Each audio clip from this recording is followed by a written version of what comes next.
Of President Kennedy being shot, and there is a new book called The Kennedy Half Century, The Presidency, the Assassination, and the Lasting Legacy of John F. Kennedy. It's written by Larry Sabato, who is considered one of the best when it comes to polling. Dr. Sabato, welcome to the Big 550 KTRS here in St. Louis.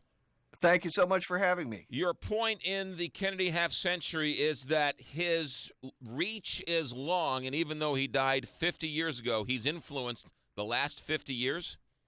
Absolutely. We've traced his influence through all presidents from Johnson to Obama, and we've shown how those presidents have used Kennedy's words and deeds to accomplish their own agenda. It's really impressive. We have done the largest public opinion study ever of former presidents, and believe it or not, John Kennedy is the most highly regarded by the American public. He gets the only solidly bipartisan ratings of all the modern presidents, and that's why they all use him, whether they're Democrats or Republicans. But everybody loves him. I only know him from the history books. Everybody loves him because he's that age. He never aged. You're not allowed Precisely. to talk about him in a negative way because he died while in office. That would just be disrespectful.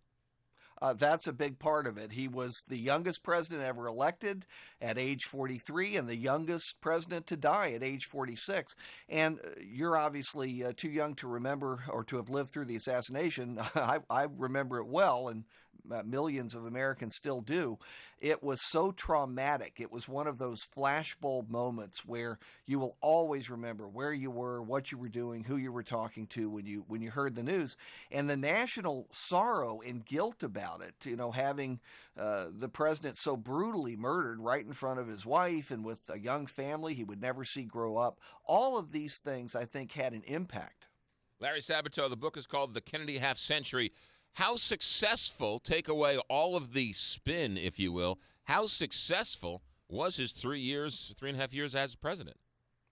Well, he was actually in office for 1,038 days. It was a little over 2.5 years. He didn't have time to accomplish very much.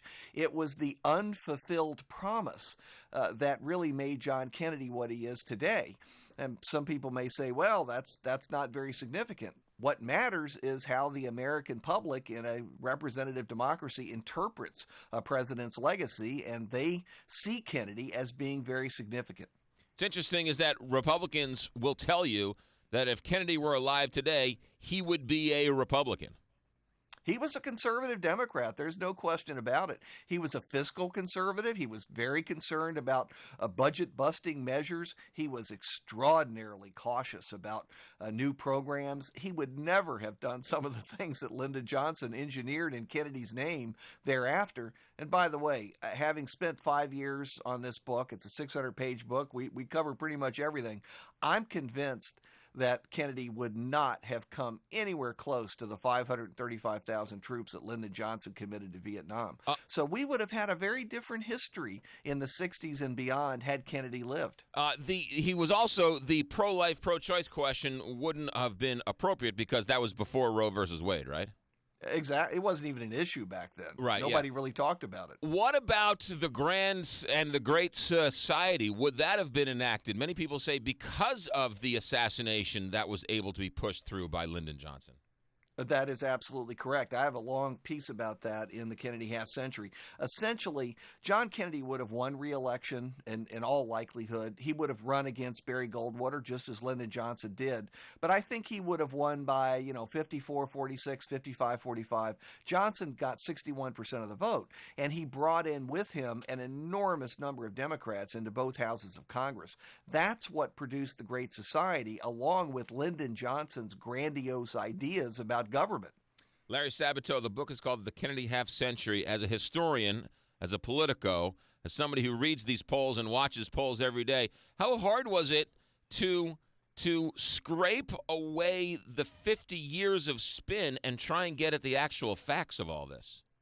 It was hard. It took 5 years and a lot of research, not just by me, but by a terrific team at the University of Virginia Center for Politics. I've got to tell you that there's more myth than reality surrounding Kennedy. I suppose that's true with most presidents, but even more for him because of the response to the assassination. And of course, we have new news, hard news, evidentiary news in the book about the assassination. Yeah, what is that? What did you uncover there? Well, essentially, we've blown apart one of the two government investigations about John Kennedy's assassination. The first one was the Warren Commission. We're extremely critical of the Warren Commission, and we outline new reasons why. But we've blown apart the second investigation, which was the House Select Committee on Assassinations in the 1970s that concluded that Kennedy was killed as a result of a conspiracy.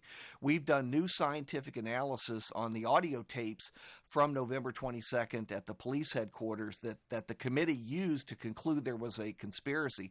We have shown beyond a shadow of a doubt that they were completely wrong. There isn't even gunfire on those tapes. And so the people who love to think that it was some conspiracy, it was Cuba, it was Russia, it was the CIA, it was the mob. What are your thoughts on all of that? Well, there's only one theory that hasn't yet been proposed. I've cataloged several hundred. There's only one theory that hasn't been proposed. A UFO did it. That's coming. Somebody's going to come up with that one, too.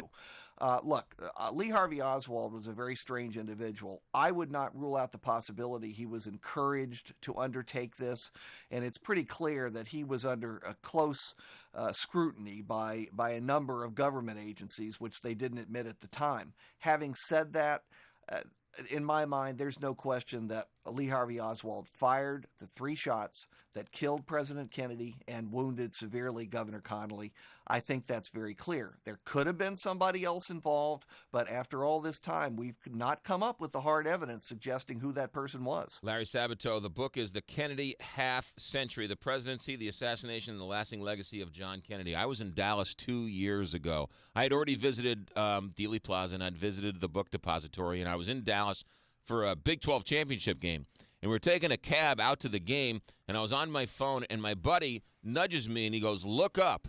And I looked up, and we were actually driving down the same street as President Kennedy, and they put X's in the street where the gunshots were. Except they got the placement of the X's wrong. That's not actually where the shots hit. But yes, it's right there on Elm Street. You know, President Kennedy was killed on Elm Street. It was a nightmare on Elm Street.